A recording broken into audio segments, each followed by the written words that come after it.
अस्सलाम वालेकुम नाज़रीन, इमरान याकूब खान साहब और फैसल चौधरी साहब के साथ मैं हूं Samina Pasha. Programme viewpoint में आपको खुशामदीद कहती हूं।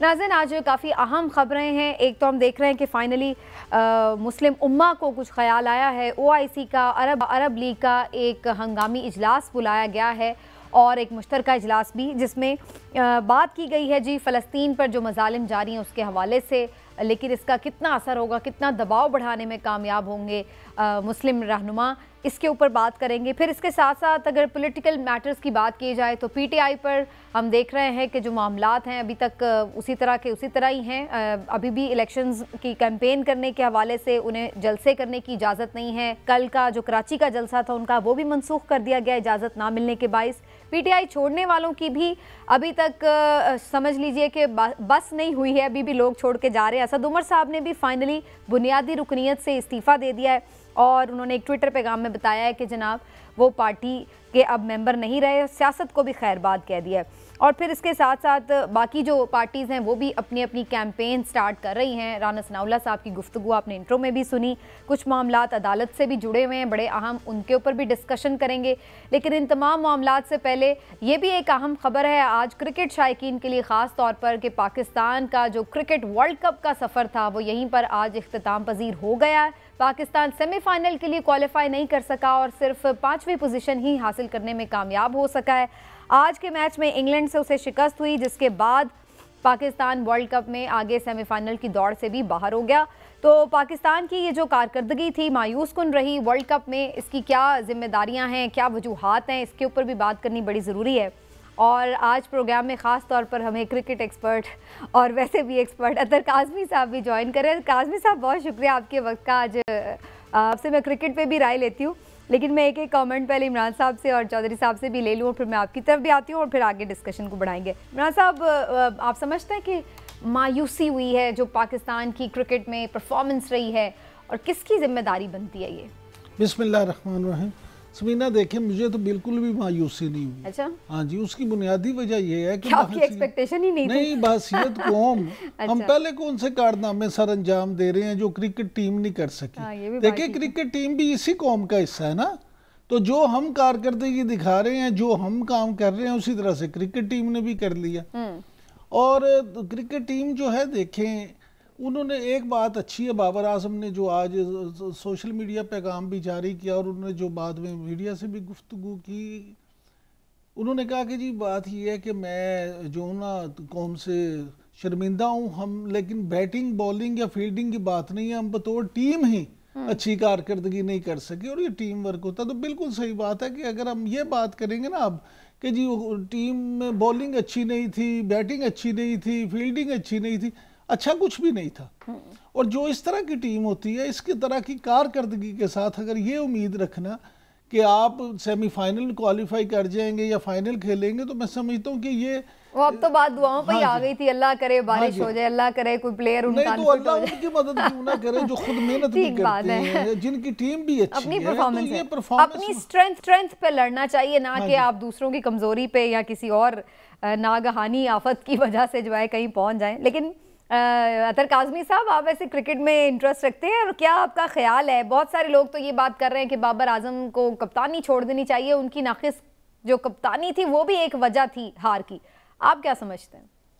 जी, क्रिकेट में आई डोंट नो उनको कप्तानी छोड़नी चाहिए, नहीं छोड़नी चाहिए। मेरा तो इतना नॉलेज नहीं क्रिकेट का और ना ही मैं ज्यादा दिलचस्पी रखता हूँ। अगर मेरे सामने क्रिकेट टीम आप खड़ी कर दें तो उसमें से शायद 3-4 बंदे ऐसे होंगे जिनको मैं पहचानूं कि ये कौन है। अब जहां तक ये ताल्लुक है कि कारकर्दगी कैसी रही, देखें, अगर वो इस कारकर्दगी के बाद भी वहां पे कुछ अचीव कर लेते तो मेरे ख्याल में ये दूसरों के साथ नाइंसाफी होती। हम अक्सर हर चीज में अपने आप को ओवर एस्टिमेट करते हैं और हमेशा कहा जाता है जी टैलेंट बहुत है और ये है वो है। हकीकत ये है कि ना इतना टैलेंट है, ना हम में इतनी सलाहियत है। अगर हम में इतना टैलेंट और इतनी सलाहियत होती तो आज 75 साल के बाद हम इस पोजीशन में नहीं खड़े होते। तो हमें अपनी हकीकतों को मानना चाहिए, अपनी कमजोरियों को देखना चाहिए और जितनी हम में सलाहियत है उसके मुताबिक काम करना चाहिए। बाकी मैंने पहले भी इस हवाले से बात की थी, मेरे ख्याल में पाकिस्तान की टीम का वहां पे जाना, जिस वक्त वर्ल्ड कप शुरू हो रहा था उस वक्त भी मैंने अर्ज की थी, वो ही पाकिस्तान के लिए सबसे बड़ी सुबकी थी। इंडिया यहाँ पे आता नहीं है, हैं, हम दोनों हाथ बांध के वहां पे चले जाते हैं। वो एशिया कप भी यहाँ नहीं खेलते, आपको जरूरत क्या थी वहां पे जाने की? मेरा तो ये नुक्ता नजर है, हमने तो पहले ही पाकिस्तान को जो है वो एक तरह से, जिसे आप कह सकते हैं ना कि उनकी जुबकी करवाई पूरी कौम की वहां जाके। बाकी उसके बाद जो उन्होंने मैदान में किया वो तो हम यूज टू हैं, वो तो हर मुल्क में हो जाती है हमारे साथ, लेकिन इस पे मेरा सिर्फ इतना सा तो मैंने फिर आपका सही इंट्रोडक्शन आज कराया था ना कि क्रिकेट एक्सपर्ट भी है काज़मी साहब। लेकिन चौधरी साहब आपका क्या ख्याल है सर? आप तो वैसे काफ़ी इंटरेस्ट भी लेते हैं और बड़ी नोहा हुआ है वैसे चौधरी साहब को इंटरेस्टिंगली। तो चौधरी साहब आपके क्या हालात हैं आज? वैसे दुखी दुखी लग रहे हैं मुझे तो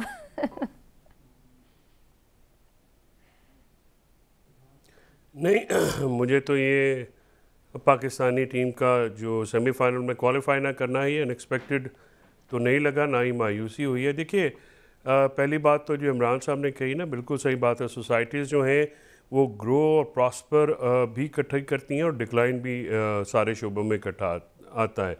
या तो हो कि पाकिस्तान किसी शोबे में बहुत ज़्यादा जो है वो इस वक्त लीड ले रहा है और आगे जा रहा है, फिर तो हम बात करें। ओवरऑल जितनी भी सिचुएशंस हैं पाकिस्तान के इंटरनल भी और एक्सटर्नल भी, तो मामलात तो वैसे ही डिक्लाइन की तरफ है। तो अगर इसमें क्रिकेट टीम जो है वो भी अगर परफॉर्म नहीं कर सकी तो उनको ज़रूरत से ज़्यादा टारगेट करना भी मुनासिब नहीं है। इंडिया में गए हैं खेलने के लिए, वहाँ पे एक प्रेशर में खेली है टीम, यंग लड़के हैं। जिस तरह से पीसीबी की आपने मैनेजमेंट चेंज की, आते ही उन्होंने सब कुछ तहबाला कर दिया। मैं in the middle of the world का मैनेजमेंट आपके सामने है। चीफ सेलेक्टर जो है वो इस्तीफ़ा दे रहे हैं, उनके खिलाफ इंक्वायरी खोली गई। नए चीफ सेलेक्टर अभी आए नहीं हैं, तो अभी जो पहला कप्तान है उसकी अगर बाबर की आप इंडिविजुअल परफॉर्मेंस देखें तो क्रिटिकल मैचेस में तो बाबर आजम ठीक रहे हैं और उन्होंने परफॉर्म भी किया है।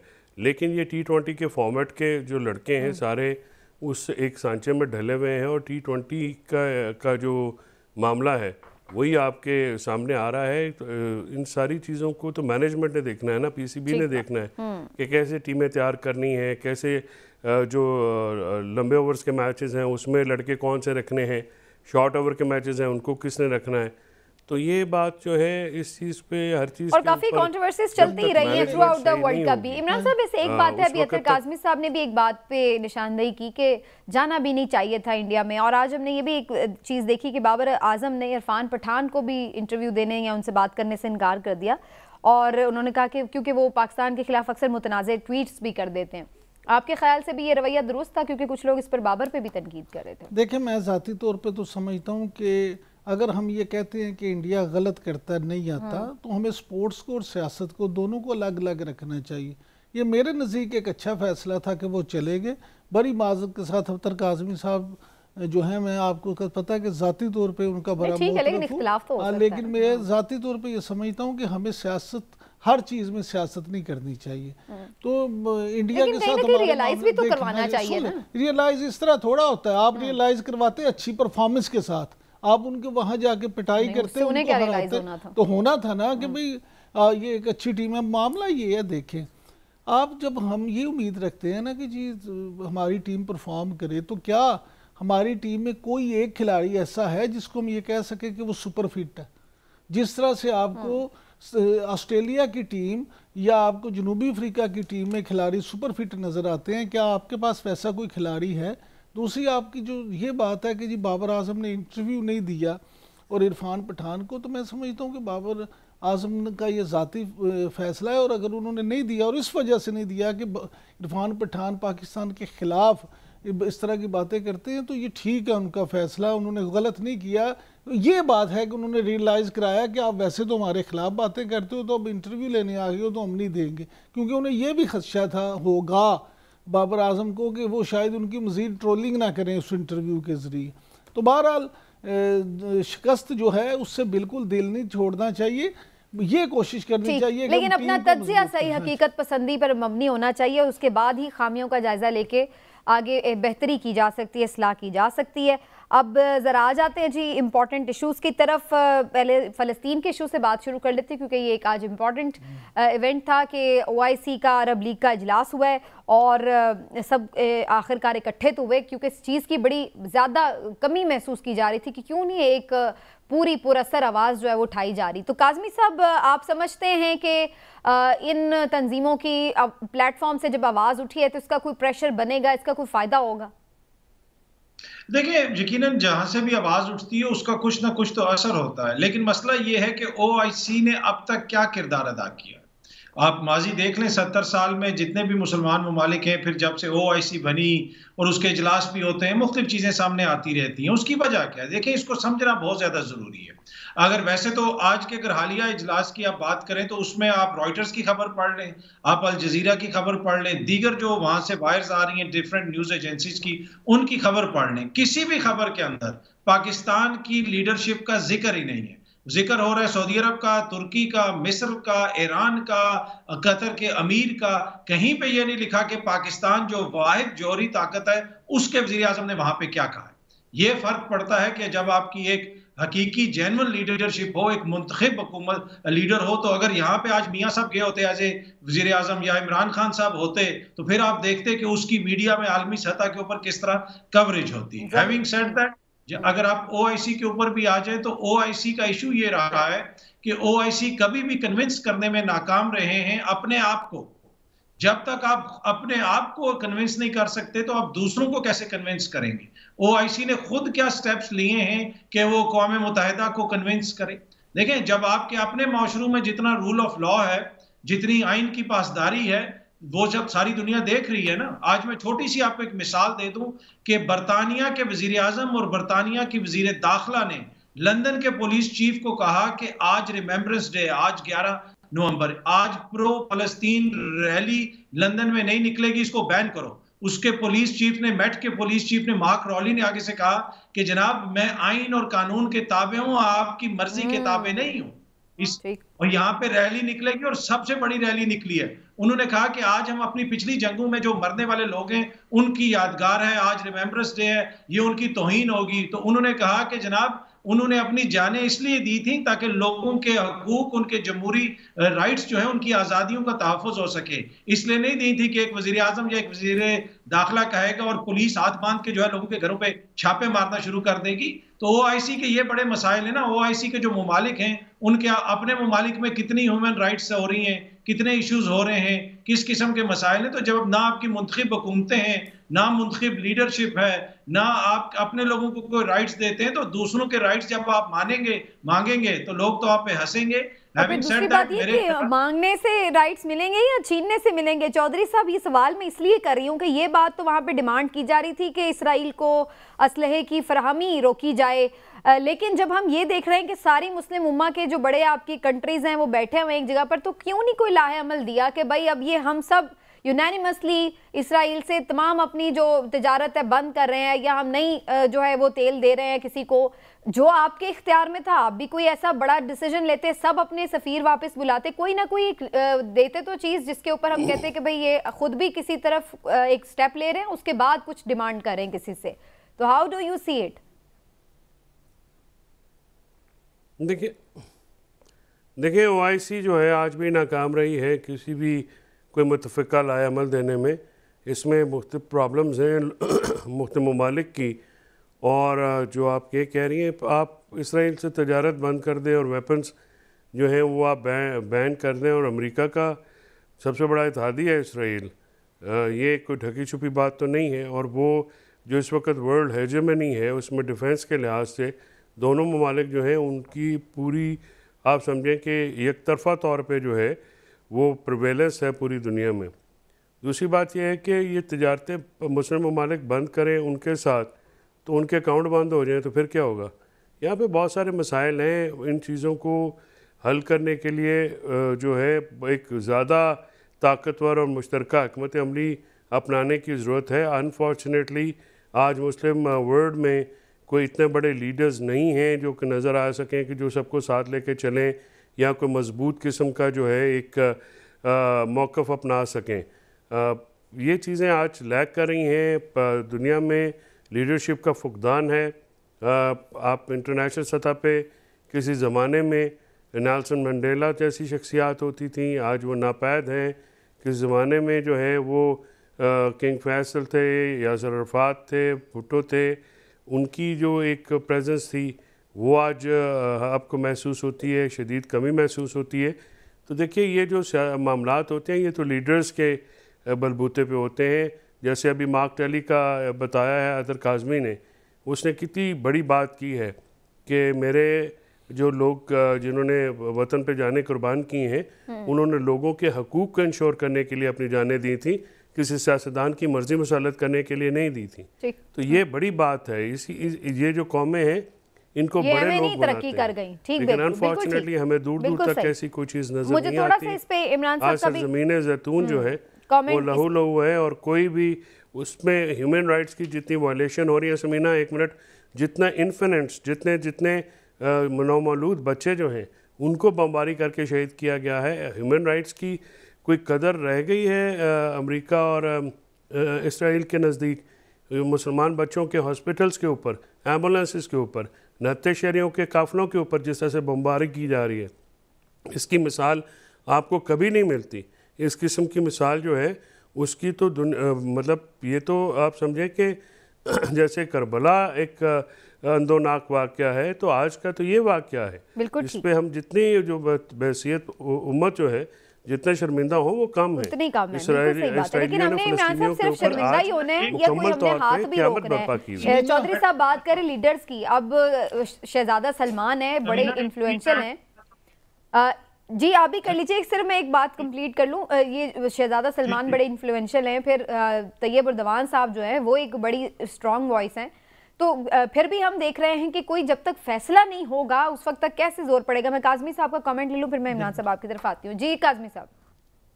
जी, OIC का जो आज इजलास हुआ है, वाहिद पाकिस्तान जोहरी ताकत, और देखें हमारे वजीर आजम को दूसरी लाइन में पीछे किस जगह पे खड़ा किया गया। मुझे माजी में दिखा दें कि पाकिस्तान के वजीर आजम को कहाँ खड़ा किया जाता था। आपकी जवाब आपकी बात में ही था जो आपने पहले कहा ना कि जब निगरान हुकूमतों का तो वैसे ही कॉन्सेप्ट कुछ अजीबोगरीब ही हो गया, और अब के बाद तो मेरा ख्याल है वैसे ही इसको देखना पड़ेगा तमाम सियासी जमातों को। मुंतखब हुकूमत, मुंतखब लीडर्स की एक अलग ही बात होती है। जी सर। समीना देखें, बात सीधी सी है कि काज़मी साहब ने और चौधरी साहब ने जो बातें की हैं ना, वो बातें सच्ची बातें, बड़ा एक तल्ख हकीकत है और करवा सच है। मुझे आप ये बताएं कि OIC जो है, मैं हमेशा आपसे ये बात इस प्रोग्राम में भी करता हूँ कि OIC जब से हमने देखा है वो तो सिर्फ OIC रह गई है, उसका किरदार तो कोई नज़र नहीं आता। होम्योपैथिक इनके फ़ैसले होते हैं। कोई फ़ैसला मुझे ऐसा बता दें, ये अभी चौधरी साहब जो बात कर रहे थे कि जी इसराइल का और अमेरिका का पूरा कंट्रोल है, तो अगर ये करेंगे तो बैंक अकाउंट बंद हो जाएंगे। देखिए इतना आसान नहीं होता। अगर लोग मिल जाएं, इत्तेफाक हो और पूरी मुस्लिम उम्मा इकट्ठी हो के ये फैसला कर ले कि हमने ये काम करना है, तो फिर अमेरिका बहादुर भी इतना जो है ना वो नहीं है कि वो एकदम ये सोचने बैठ जाए फिर तो एक-एक करके सब मुसलमान मुल्कों की बारी आ जाए। नहीं, और ये हो ही नहीं सकता। दूसरी बात ये है कि सारे मामले में देखें, जो बच्चे, मासूम बच्चे शहीद हो रहे हैं, जिनकी माएँ जो हैं उनको बेचारों को शहीद किया जा रहा है, उनके बाप का साया ख़त्म किया जा रहा है, ये सारी चीज़ें हैं। लेकिन क्या हम हकीकत में अगर ये बात करें कि तो सच तो ये भी है एक कड़वा कि जो बड़े मुजाहरे हुए हैं वो तो गैर मुस्लिमों ने किए। ऐसे ही मुसलमान, हम जो नाम के मुसलमान हैं, मुस्लिम उम्मा की गिरदान हर वक्त करते रहते हैं, वो तो हम तो उतने मुजाहरे भी नहीं कर सके। दूसरी बात ये कि आपने जो बाइकाट हम करते हैं, तो या तो हम ये कहें कि जी अगर आपने बाइकाट करना है तो फिर इस सतह पे करें कि वो वाकई बाइकाट हो। ये थोड़ा कि आधा तितर आधा बटेर, कुछ लोग के कि हमने ये मशरूब पीना, कुछ के नहीं पीना। भाई आपकी सारी चीज़ें तो आ रही हैं वहाँ से। आप आज तक साइकिल तो बना नहीं सके, तो आप सुई तो बना नहीं सके, तो आपने और क्या काम करना है। मामला ये है कि हमारे लिए इसमें शर्मिंदगी ही शर्मिंदगी है, क्योंकि बुनियादी तौर पे जो इल्ज़ाम आ रहा है और कॉन्स्पिरेसी थ्योरीज चल रही हैं दुनिया में, वो तो ये चल रही हैं कि इस सारे मामले में कुछ मुस्लिम ममालिक भी शामिल हैं। अब हम अगर ये देखें कि ये क्यों इस तरह, मैं कहता हूँ जी वो थ्योरीज तमाम को मैं झूठ मान लेता हूँ, लेकिन क्या ये इस वजह से नहीं है कि हमारा किरदार मशकूक है? क्या ये इस वजह से नहीं है कि हमारे हुक्मरान जो हैं वो चाहे बादशाहत हो, चाहे नाम नहाद जमहूरियत हो, चाहे वो जो है ना मजलिस शूरा के जरिए आए हों, वो सब जो हैं वो शख्सियत परस्ती का शिकार है और सिवाय अपने इक़्तिदार के उन्हें ना अवाम की फ़िक्र है ना उन्हें मुस्लिम उम्मा की फ़िक्र है। तो ये बातें करना तो बड़ा आसान है, लेकिन मैं आपको बता दूं कि पूरी दुनिया में हम मज़ीद रुसवा होंगे अगर आप भी होश के ना होना। सर मैं तो यही बात कहती हूँ, जितना आप दबते हैं ना अगला उतना ही आपको दबाता है, हम यही घबराते रहेंगे और वो हमें मजीद पीछे लगाते चले जाएंगे। और चाहे निगरान क्या, निगरान का भी निगरान हो तो वो कि अल्लाह दा वास्ता जी आ जाओ हमारे साथ मुज़ाकरात करो, उन्हें पता हो कि ये कुछ कर सकते हैं। जब उन्हें पता है कि ये खुद किसी काबिल ही नहीं है तो फिर किसी ने आपसे बात क्या करनी। आपने अच्छी इस्तेलाह इस्तेमाल, निगरान के भी वैसे निगरान हैं लेकिन मैं उस तरफ नहीं जा रही। बात करते हैं थोड़ी पॉलिटिकल सिचुएशन के ऊपर जी। हम देख रहे हैं जी क्या इस वक्त सियासी मामला चल रहे हैं पाकिस्तान में और कुछ अदालतों से भी जुड़े अहम, लेकिन आज असद उमर साहब ने भी पीटीआई की बुनियादी रुकनीत से इस्तीफ़ा दे दिया है और फाइनली खैरबाद कह दिया सियासत को। अतर काज़मी साहब, असद उमर साहब पहले तो सिर्फ ओहदे से मुस्ताफ़ी हुए थे सेक्रेटरी जनरल के, उसके बाद अब उन्होंने पीटीआई बाकायदा छोड़ दी है, तो अभी ये जो नई एक वेव आई आपको लगता है ये उसी के तहत है? और असद उमर साहब जैसे पढ़े लिखे काबिल लोगों का सियासत कोई खैरबाद कहना है पाकिस्तान की डेमोक्रेसी में, इसको आप कैसे देखते हैं सर? देखिए ऑब्वियसली ये उनका जाती फैसला है, ये इसमें तो मैं नहीं कह सकता कि उनको करना चाहिए था या नहीं करना चाहिए था, लेकिन बहुत सारी ऐसी चीज़ें हैं जिनकी तरफ आपने भी निशानदेही की कि हालिया दिनों में दोबारा कुछ गिरफ्तारियां वगैरह हुई और इस हवाले से पाकिस्तान तहरीक इंसाफ ने तो बाकायदा एलामिया भी जारी किया कोर कमेटी के इजलास के बाद कि जब से इलेक्शन की डेट अनाउंस हुई है उसके बाद से हमारे लोगों के खिलाफ कार्रवाइयां तेज हो गई हैं और हमें वो लेवल प्लेइंग फील्ड नहीं मिल रही। अब क्या असद उमर साहब के इस वक्त जमात में रहने से कोई फर्क पड़ना था या उनके चले जाने से कोई फर्क पड़ेगा, उस लिहाज से तो मुझे नहीं लगता कोई फर्क पड़ेगा। लेकिन ये चीज बड़ी इंपॉर्टेंट है कि पाकिस्तान की सियासत में ऐसे लोग हों, पढ़े लिखे लोग हों, पाकिस्तान की सियासत आगे बढ़े। मैं यहाँ पे फवाद चौधरी साहब की भी बात करूंगा, उनके ऊपर एक और मुकदमा हालिया दिनों में सामने आया और उसमें बड़ी मुज़ायका खेज किस्म की दफात लगी हुई थी, इल्जामात थे। अगर आप पीछे चले जाएं 30, 40, 50 साल पहले तो आपको उस वक्त भी नजर आएंगी इस तरह की चीजें कि बकरी चोरी, भैंस चोरी, इस किस्म के मुकदमात। और आज अगर 50 साल के बाद भी वही हो रहा है तो ये शो क्या कर रहा है? शो ये कर रहा है कि हमारी सियासत अभी भी वहीं फंसी हुई है, जिसकी वजह से आज हमारा मुल्क जो है वो भी उधर ही फंसा हुआ है जहां पे आज से 50 साल पहले हम फंसे हुए थे। अगर हमने अपने मुल्क को आगे लेके जाना है तो हमें प्रोग्रेसिव सियासत करनी पड़ेगी, प्रोग्रेसिव लोगों को सियासत में फैसिलिटेट करना पड़ेगा। हो सकता है समटाइम उनके ख्यालात हमें पसंद ना आए, उनकी किसी बात से हमें इत्तेफाक ना हो, लेकिन यही जमहूरियत का हुस्न है कि आपको बर्दाश्त करना पड़ता है। नए आइडियाज, नया खून, नए लोग जब वो आते हैं तभी कौमों के अंदर एक तरह से वो जिसे कहते हैं ना तहरीक पैदा होती है, चीजें मुतहरिक होती हैं। तो मेरे लिए तो ये बड़ा परेशान कुन है कि पढ़े लिखे लोग जो है वो सियासत से किनारा कश हो जाएं और जो है कहें कि आज के बाद हम सियासत नहीं करेंगे और वही रवायती सियासत होती रहेगी। और वो रवायती सियासत इस मुल्क को कहाँ लेके आई है वो आपके भी सामने और मेरे भी सामने। बिल्कुल ठीक। चौधरी साहब, असद उमर साहब के ऊपर ऐसा क्या मामला था कि जो अब आके उन्होंने खुदाफिज कहा? ये तो जब उन्होंने जनरल सेक्रेटरी जनरल का ओहदा छोड़ा था उस वक्त भी वो ये डिसीजन ले सकते थे। अभी ऐसा नया क्या हुआ है कि उन्हें अब जाके दोबारा ये ऐलान करना पड़ा है कि वो सियासत कोई खैरबाद कह रहे हैं? और फिर मैं आपसे फवाद चौधरी साहब को एक नया नोटिस भी मिला नैब का, उसके हवाले से भी कमेंट चाहूँगी। वो कौन से अब नया कोई करप्शन का उनके ऊपर चार्ज लग गया है, तो उसके बारे में भी आप रिस्पॉन्ड कीजिएगा।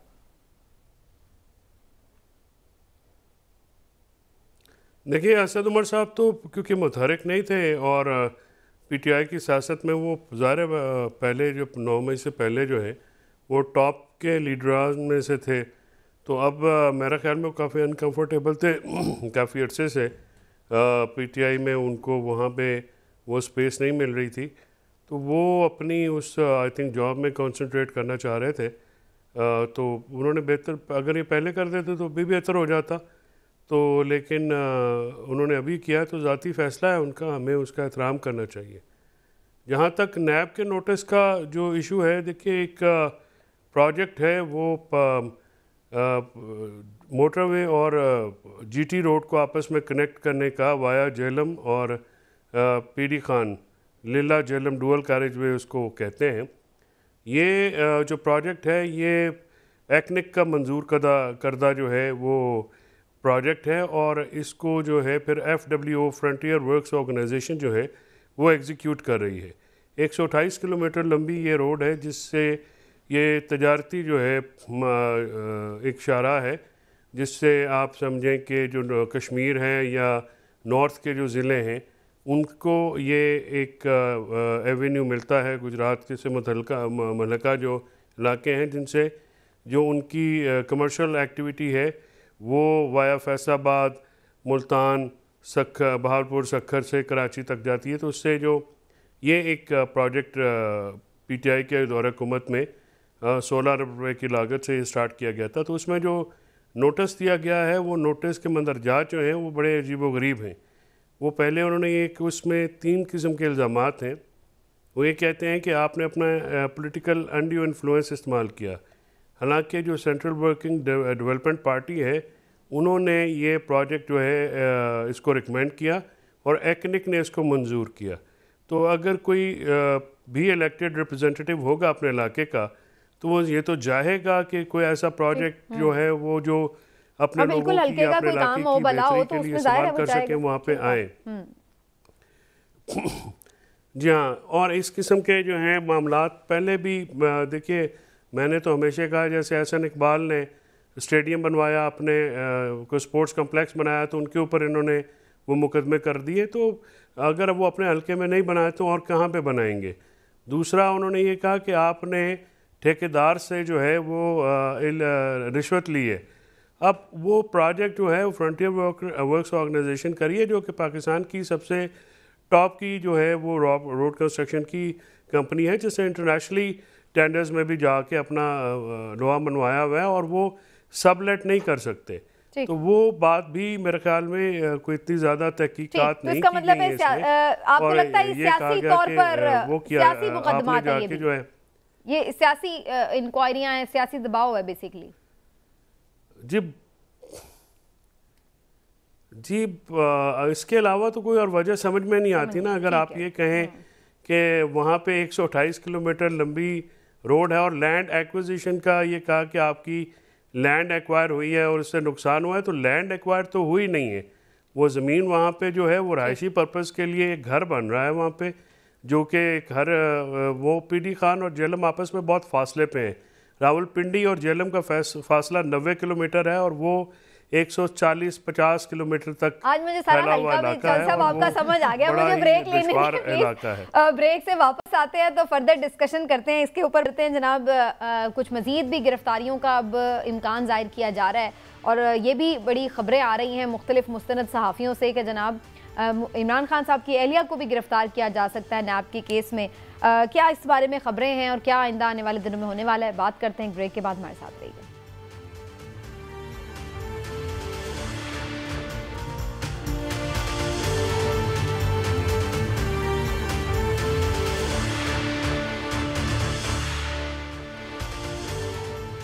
जी वेलकम बैक नाजरीन। और जैसे कि बात हो रही थी अहम मुकदमात की, इंक्वायरीज़ की, अभी हाल ही में एक अहम स्कैंडल जो पहले भी हम कई दफ़ा सुन चुके हैं, उसकी मज़ीद कुछ इन्वेस्टिगेशन हुई है, वो सामने आया है फरागोगी के हवाले से। और सीधे सीधे जो उसके साथ कनेक्शंस जोड़े जाते हैं वो इमरान खान साहब और बुशरा बीबी साहिबा के साथ जोड़े जाते हैं। फिर बुशरा बीबी साहिबा के ऊपर पहले भी नैब की जो इन्वेस्टिगेशन थी वो चल रही थी। अब खबर ये आ रही है कि बाकायदा उनका जो स्टेटस है वो मुलजिमा का कर दिया गया और उनकी गिरफ्तारी का भी इम्कान जाहिर किया जा रहा है। इमरान साहब से इस पर बात शुरू करती हूँ। इमरान साहब, ये जो केस है फरागोगी वाला या जो बुशरा बीबी साहिबा से भी लिंक किया जाता है, कितना सीरियस ये हो सकता है? क्योंकि ये पहले भी हमने बहुत सुना लेकिन उसके ऊपर कोई फर्दर पेशरफ्त नहीं देखी गई उस तरह से, और अब तो फरागोगी साहिबा ने खुद उल्टा नोटिस भिजवा दिए हैं इंक्वायरी करने वाले इदारों को।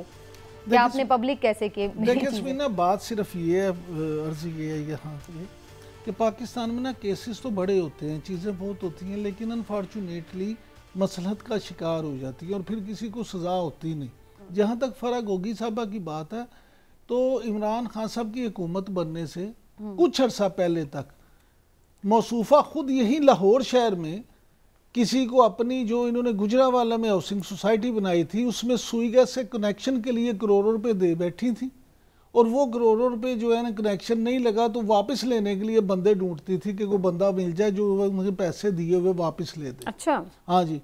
लेकिन और ये एक नहीं, लाहौर में वो बंदे मौजूद हैं जिनके पास वो आती थी और कहती थी कि अल्लाह का वास्ता है मेरे पैसे वापस करवा दें। फिर एकदम से क्या हुआ कि जब खान साहब की हुकूमत बनी और उसके बाद बुशरा बीबी का उन पे हाथ आया तो वो सबसे पावरफुल खातून बन गई।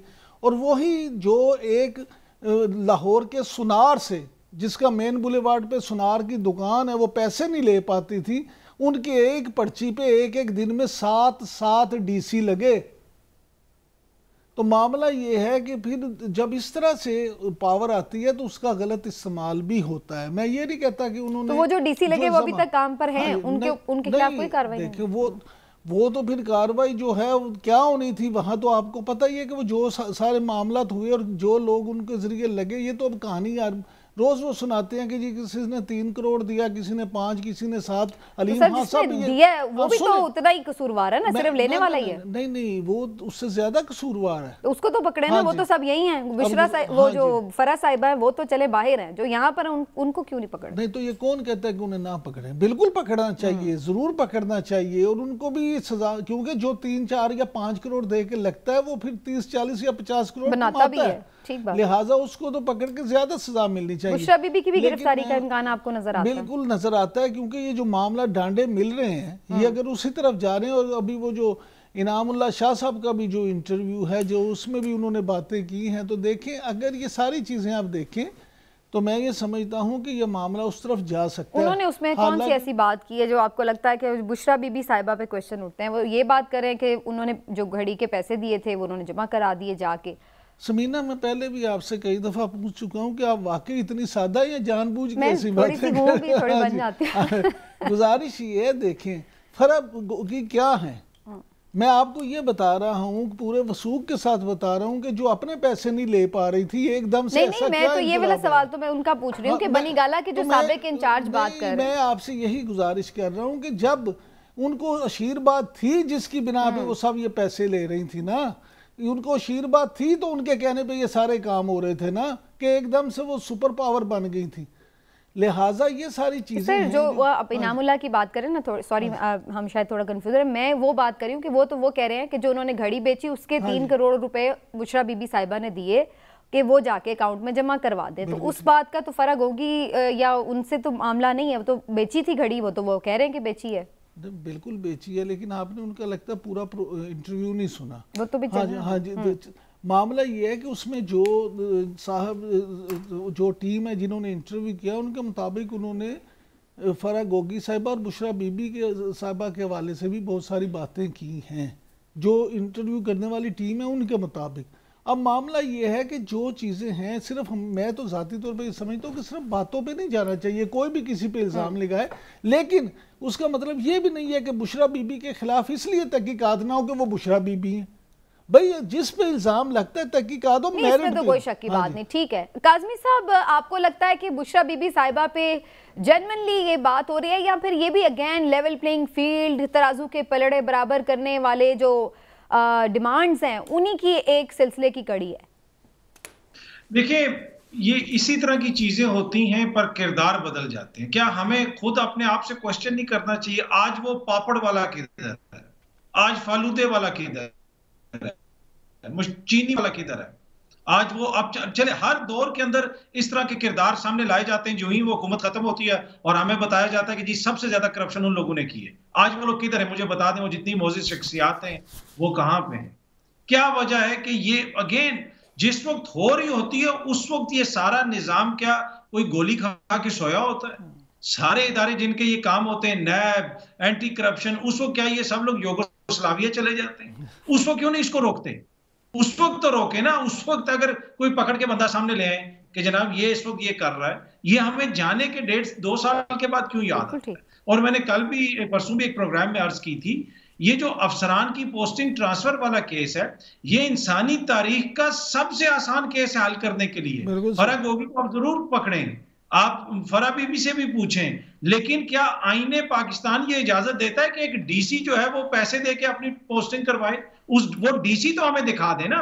पीडीएम की हुकूमत 16 महीने हमें कहती रही कि पटवारी से कमिश्नर तक जो है वो पैसे लेके लगते थे। ओ भाई 2 पटवारी हमें दिखा दो कि ये वो 2 पटवारी हैं जिन्होंने पैसे देके अपनी पोस्टिंग करवाई थी फरा गोगी को। कोई 4 कमिश्नर दिखा दो, 2 डीसी दिखा दो, 1 एसी दिखा दो, कोई कुछ तो दिखा दो ना। कुछ दिखाया इन्होंने? मतलब वो तो सारे अफसरान इधर ही हैं कि वो भी चले गए खुदा ना खास्ता मुल्क से बाहर। कोई लिस्ट तो जारी कर देना उन अफसरान की, उनको मुअत्तल करें। वो कैसे अफसरान है जो रिश्वत दे के पोस्टिंग ट्रांसफर कर रहे हैं और वो अभी भी इस मुल्क का निजाम चला रहे हैं। 16 माह के दौरान वो इस मुल्क का निजाम चलाते रहे, जब यहाँ पे बेहतरीन साफ शफाफ पीडीएम की हुकूमत। तो ये मेरी अकल तो ये नहीं मानती है कि ये कैसे मुमकिन है कि एक अफसर, इदारों को पता है, हर किसी को पता है कि ये अफसर पैसे देके अपनी पोस्टिंग लेता है और वो अफसर अभी भी इस मुल्क में अपनी नौकरी पे कायम है। तो ये तो फिर मसला ये है कि करप्शन तो मसला नहीं है, पैसे दे के पोस्टिंग करवाना भी मसला नहीं है। मसला फिर ये है कि पैसे दिए किसको है। बिल्कुल सही, लेकिन काज़मी साहब आप समझते काज़मी साहब ये तो उस अफसर की तो डिमांड बढ़ जाती है, क्योंकि हुक्मरान ये समझते हैं कि ये बंदा है काम का, इससे हम अपनी मर्जी के काम भी करवाएंगे और वक्त ज़रूरत पैसे भी मिल सकते हैं। बिल्कुल ठीक बात। लेकिन काज़मी साहब ये सियासी नैरेटिव जो इससे एक हासिल हो सकता है पीडीएम को अगेंस्ट पीटीआई, आपको लगता है कि वो भी बन पाएगा कि हाँ भाई वाकई करप्ट थे और उसका बराह रास्त कोई फ़ायदा इमरान खान को भी हुआ? क्योंकि अगर फराह गोगी ने कोई करप्शन की भी है तो उसका इमरान खान से ताल्लुक भी तो साबित करना होगा ना, वरना इमरान खान उनके क्यों जिम्मेदार हैं? जी। नहीं, देखिए मेरा नहीं ख्याल कि इसमें कुछ भी चीज जो है ना वो इमरान खान साहब की सियासत और उनकी पॉपुलैरिटी पे असरअंदाज करेगी। हमने देख लिया यहाँ पे बड़े बड़े लेक्चर देने वाले दानिश्वर थे जो जिनकी बड़ी जगहों पे जाके लेक्चर्स देते थे, वो आए सामने तो उसके बाद उनके साथ क्या हुआ। आजकल एक और जो है वो जेलम से एक हमारे दोस्त जो है वो उनके भी हमें क्लिप्स नजर आ रहे हैं। तो मैं नहीं फवाद चौधरी या किसी और की बात नहीं कर रहा, एक और शख्सियत है वहां पे उनकी बात कर रहा हूँ। तो वो भी हम देख लेंगे। जी इंजीनियर, वो जो है ना वो जो उनकी भी जो आगे से आवाम कर रही है वो भी सब ने नजर आ रहा है। इशू ये है कि इमरान खान की सियासत को डेंट करेगी जब उसकी हुकूमत नाकाम होगी। जिस वक्त वो हुकूमत में थे तो हर जिमनी इलेक्शन हार रहे थे, इसलिए कि अवाम को पता था कि ये डिलीवर नहीं कर। ठीक बात। लेकिन आपने उनकी हुकूमत फारिग कर दी और फिर उसके बाद जो बयानियां बना उसको इस तरीके से आप काउंटर नहीं कर सकते। सियासत आपकी तभी खत्म होती है जब अवाम समझते हैं कि आप डिलीवर करने में नाकाम हुए, जिस तरह पीडीएम ने जो 16 महीने में किया अब उसका नतीजा उनके सामने। और काज़मी साहब का मैं उस दिन क्लिप सुन रही थी, बड़ी उन्होंने इंटरेस्टिंग बात की थी कि 190 मिलियन पाउंड तो एक तरफ 190 रुपए ही दिखा दें कि इमरान खान के अकाउंट में आए हैं किसी बेनिफिट के तौर पर, तो फिर तो बात समझ में आती है। लेकिन चौधरी साहब ये मामलात को इस्टेब्लिश करना, इनको प्रूव करना आखिर कितना को मुश्किल है कि ये कभी साबित ही नहीं हो पाते। हमेशा हम हिस्ट्री से आज तक यही देख रहे हैं कि ये बयानियां बनाने के लिए स्कैंडल जरूर सामने आते हैं लेकिन उसके बाद ये उसी तरह हवा में तहलील हो जाते हैं। चौधरी साहब, उसकी वजह समीना ये है ना कि अगर आप देखें कि अक्रॉस द बोर्ड तो एहतसाब होता नहीं है। जैसे अतर साहब ने कहा है कि वो जो पैसों में टीटीज़ वाला केस था वो कैसे ख़त्म हो गया, हवा में उड़ गया है। बाकी मामलात भी आप जो करप्शन के जो 3-4 साल पहले जो सारे केसेस बनाए गए थे उनके ख़िलाफ़ सियासी बयानियाँ जो है उनको बाकायदा हवा दे के ये काम किया गया है। पोस्टिंग ट्रांसफ़र्स जो हैं वो अगर पैसे दे के हो रही थी तो लगा कौन रहा था? ये पोस्टिंग ट्रांसफ़र्स जो होती हैं ये स्पॉन्सर्ड होती हैं, ये इस पर भी आपको पूरा प्रोग्राम करना पड़ेगा। आप उस दौर में देखो ना ये कहाँ पे लगे हैं वो भी देख लीजिएगा। तो इशू ये होता है कि ये हर दौर में ये स्कैंडल आते हैं और ये आसान मामला होता है किसी भी सियासी मुखालिफ को फंसाने के लिए। जी आपने ये कर लिया, आपने पोस्टिंग कर दी, ट्रांसफ़र करा ली, कोई डिप्टी कमिश्नर लगे, इसी वजह से तो फिर लोग जो हैं वो काम नहीं करते हैं। ब्यूरोक्रेसी आपको पता है कि उन्होंने ये पीछे जब पीटीआई की हुकूमत में क्योंकि नैब को बहुत ज़्यादा हाथ खुला दिया हुआ था तो बहुत सारे ऑफिसर जो हैं वो इनकार कर देते थे, जो कि रिप्यूटेड ऑफिसर, उन्होंने कहा जी हमने नहीं काम करना, अगर हम ये काम करेंगे तो बाद में नैब को कौन भुगतेगा। सो बहुत सारे जेन्युइन काम भी इसी वजह से रह जाते हैं। तो ये जो अकाउंटेबिलिटी रेगुलेटर्स होते हैं उनका इस्तेमाल जो है वो जब किया जाता है तो उसके ऊपर भी बहुत ज़्यादा गौर गौस करके बारीकी से कोई अगर केस बनता हो तो आप उस पर लाएँ। अभी तक नैब के ख़िलाफ़ तो जब भी हमने देखा है सुप्रीम कोर्ट और हाई कोर्ट में से तो ऑब्जर्वेशंस जो आती हैं या बाज़ औक़ात फैसले में भी लिख दिया जाता है तो वो तो बड़ी नेगेटिव गुफ्तगू की जाती है। और शायद खान अब्बासी साहब का मौक़िफ़ सबके सामने है, जरदारी साहब का मौक़िफ़ इस बारे में सबके सामने केसेस होते हैं तो फिर उसी तरह वो ठीक बात। लेकिन ठीक है चौधरी साहब, थोड़ा सा आगे मैं बढ़ूंगी, आप ही से सवाल मेरा है। आज ये भी देखा गया, अफसोसनाक खबर सामने आई, केपी के निगरान वज़ीर आला आज़म खान साहब जो हैं वो वफात पा गए। तो अब वहाँ पर क्या स्टेटस होगा? क्या ये गवर्नर साहब ही मामला चलाते रहेंगे टिल इलेक्शन, या फिर इलेक्शन कमीशन कोई और वजीर आला और कैबिनेट जो है वो आगे फॉर्म कर सकता है? नहीं पाए, इनके तहत तो निगरान हुकूमत कायम करनी है ना, तो वो अब क्योंकि अनफॉर्चुनेटली आज एक वाक़या हुआ है तो फ़ौरन से पहले जो है आपको नया सीएम लगाना पड़ेगा, और सीएम जो है वो लगा के उसको विदिन 24 आवर्स जो है वो अभी डिसाइड करें, ताकि वो जो डे टू डे फेज है, देखिए गवर्नर का तो इख्तियार नहीं होता आइन के और कानून के तहत। तो ये अब कौन लगाएगा? सर इलेक्शन कमीशन लगाएगा, क्योंकि असेंबली तो है नहीं कि वजीर आला और ऑपोजिशन लीडर मुशावरत तो नहीं कर सकते, तो अब ये ऑटोमेटिकली इलेक्शन कमीशन के पास आ गया मामला। डेफिनेटली इलेक्शन कमीशन, क्योंकि वहाँ पे तो खैर अपोजिशन और उसने किया था, हुकूमत ने मिलकर लगाया था। जी जी। जब अब ये एक ऐसी चीज़ है जिस पे आइन और कानून खामोश है, लेकिन मेरे ख्याल में इलेक्शन कमीशन को जो है ये गैप तो फिल करना पड़ेगा। ठीक बात। इमरान साहब, आपको क्या नज़र आ रहा है, ये जो अफसोसनाक वाक़या पेश आया इसके बाद गवर्नर के पास फ़िलहाल इख्तियारात हैं, तो कोई नया सेटअप आ जाएगा या अभी गवर्नर साहब ही इसको लिंगर ऑन भी कर सकते हैं मामला? देखें समीना, इसमें अपनी मर्जी की बात नहीं हो सकती, आइन और कानून की बालादस्ती होनी चाहिए, ख़ास तौर पर इस तरह के मामला। हाँ जी, आइन खामोश है, लेकिन जैसे चोई साहब ने कहा, मैं भी ज़ाती तौर पर यही समझता हूँ being a student of law, कि ये इस पे ऐसे ही बनता है कि जो इलेक्शन कमीशन है वो फौरी तौर पे इस पे फैसला ले, और क्योंकि अपोजिशन लीडर और हुकूमत का वजूद नहीं है, लिहाजा आइन में तो यही है कि वो ना करें, तो उनके होते हुए भी अगर वो मुत्तफिक नहीं होते तो फैसला इलेक्शन कमीशन ने करना। तो अब इलेक्शन कमीशन आगे बढ़े, फैसला करे, और वहाँ पे फौरी तौर पे निगरान वज़ीर आला जो हैं वो लगाए जाएँ, ताकि जो डे टू डे अफेयर्स हैं वो चले। और ख़ास तौर पर इलेक्शन के जो मामलात हैं उसमें तो बहुत सारी चीज़ें हैं जो आपने करना होती हैं, तो अगर वो आप गवर्नर पे ही छोड़ देंगे तो उसमें तो बड़ी खराबी पैदा होगी। ठीक बात, लेकिन थोड़ी सी इस पर ज़रूर बात होनी चाहिए, जो मैं काज़मी साहब से भी सवाल करूंगी। काज़मी साहब, पीटीआई के लिए चाहे हम देख रहे हैं केपी में हो, पंजाब में हो, हालात एक जैसे नज़र आ रहे हैं। सिंध में एक जलसे की कोशिश वो कर रहे थे, वो भी मनसूख करना पड़ा उन्हें, कल का इजाज़त नहीं मिल सकी है। तो ये चीज़ें, इसका मतलब है उनके लिए तो हालात नहीं बदल रहे, सूबा कोई भी हो, फिलहाल तो ऐसा नहीं नजर आ रहा कि वो कोई सियासी एक्टिविटी कर पाए। जी जी, लग रहा तो इसी तरह है। वो बार बार शिकायत भी कर रहे हैं कि हमारे लिए लेवल प्लेइंग फील्ड तो दूर की बात है, प्लेइंग फील्ड में भी हमें नहीं आने दिया जा रहा। अब ये इश्यू ये है कि ये सिर्फ कोई पीटीआई का मसला नहीं है, ये कोई 2 दर्जन या 3 दर्जन अफराद का मसला नहीं है जो कोर कमेटी में या उनकी जो लीडरशिप है। ये इशू है पाकिस्तान के करोड़ों लोगों का, जिन्होंने अपनी मर्जी के मुताबिक वोट देना है। अब अगर आप उनको सियासी अमल से बाहर रखेंगे तो उस इंतखाब के नतीजे में, उस सियासी एक्टिविटी के नतीजे में क्या इस मुल्क में इस्तेहकाम आएगा? देखिए, किसी जगह पे भी अगर आप घर के अंदर भी मेजॉरिटी की मर्जी के बगैर काम करें तो आप घर के अंदर इस्तेहकाम नहीं ला सकते, आप घर नहीं चला सकते अगर घर की मेजॉरिटी। सदर साहब ने जो इस पे बात की है उस पे तो सब उनको ही टारगेट कर रहे हैं कि आपने किसी एक जमात के लिए बात क्यों की? आप वफाक की अलामत हैं तो आप सबकी लेवल प्लेइंग फील्ड की बात करें। वो उनको करनी चाहिए थी, सबकी बात करनी चाहिए थी। सदर साहब ने तो देखे ना, जो सदर साहब ये खत शत तो छोड़ दें, जो सदर साहब का काम था, जो उन्होंने कानून वापस भिजवाना था वो उन्होंने नहीं भिजवाया। बाद में उसके ऊपर उन्होंने ट्वीट कर दी और इलेक्शंस की डेट नहीं दी। बहुत सारे मामलात हैं सदर साहब के भी। मुझे नहीं लगता कि सदर साहब इतने बाइख्तियार हैं कि उनके कहने से कोई फर्क पड़ेगा। लेकिन यहाँ पे जो इलेक्शन कमीशन है और मोअज़्ज़िज़ अदलिया है, उन्होंने आपके हकूक का तहफ़्फ़ुज़ करना है, मेरे हकूक का तहफ़्फ़ुज़ करना है, उनको देखना।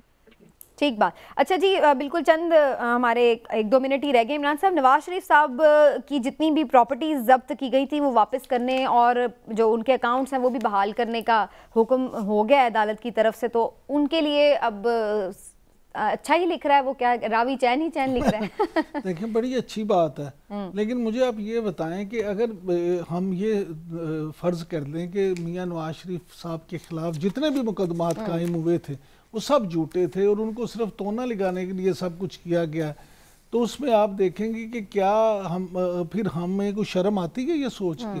और अगर इसके बाद बिल्कुल बरक्स है और वो मुकदमात बिल्कुल ठीक थे, मेरिट पे थे, और मियाँ साहब फिर भी उसके बावजूद सुरखरू हो गए हैं और उनके लिए सारा रावी ने बतकौल आपके चैन लिख दिया है, तो फिर भी क्या हमें इस मुल्क में रहते हुए शर्म नहीं आती?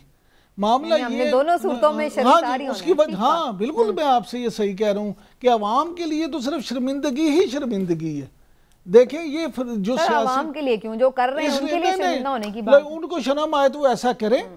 मामला ये है कि यहाँ पे आप एक हुकूमत अगर जिस जमात की हुकूमत बनती है वो दूसरे को करप्ट साबित करने में जुट जाती है और फिर झूठे सच्चे मुकदमात बना के उनका तो बंदा सामने मारी जाए, नजर ही ना आए। और दूसरी तरफ जब थोड़े से दिन फिरते हैं तो वो जो है ना, जो अभी काज़मी साहब थोड़ी देर पहले एक सवाल के जवाब में बात कर रहे थे ना कि जी ये जो है मामला आप किसी को दूर रख के इस तरह से नहीं कर सकते, तो मैं तो ये समझता हूँ कि सिर्फ यही बात नहीं है। आप अगर लोगों को शामिल नहीं होने देंगे, लोगों की राय का एहतराम नहीं करेंगे, तो फिर इस बात से फर्क नहीं पड़ता। इस बात से जो चाहने वाले उन्हें नहीं फर्क पड़ता, चाहे इमरान खान हो या नवाज शरीफ। ठीक बात। और इसी वजह से फिर मेरा राय उधर ही रहती है। लेकिन बहरहाल जनाब, प्रोग्राम का वक्त खत्म हो गया।